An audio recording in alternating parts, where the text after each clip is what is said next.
અડધી કલાક જમવાનું નહીં મળે તો કઈ મરી નહીં જાવ. મારી યારે બહુ લબલબ નહીં કરવાની હો. મા બાપે આવું શીખવાડ્યું છે. મારી સામું નહીં બોલવાનું હો, કહી દઉં છું તને હું. આવી છે તે દુની મારા છોકરાને બગાડી નાખ્યો છે.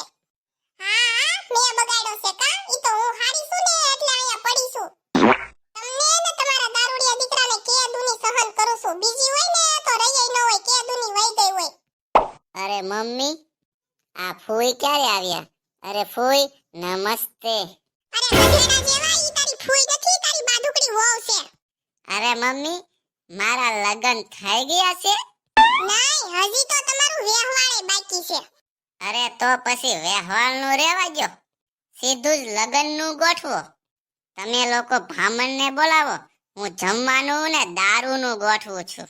લોંડો થઈ ગયો છે કે લોંડો? બુદ્ધિ વગરના હું જ તારી વહુ છું. એવું છે? લાગે છે આજે મને થોડોક વધારે સડી ગયો છે. અરે આ છોકરા કોના છે? પાડોશીના છે, ઈ પાડોશીના. અરે મને લાગ્યું આપણા છે. તો આપણા ક્યાં છે? બુદ્ધિ નેવે મૂકીને આવ્યા છો, ઈ આપણા છોકરા છે. બુદ્ધિ વગરનો. 1 2 3 ને 4. અરે મને તો 3 જ છોકરા યાદ છે. આ ચોથો ક્યાંથી આવ્યો? એમને હું બજારમાંથી લાવી છું. 10 રૂપિયા વધતા હતા ને તે વેસાતો લઈ લીધો. દારૂ પી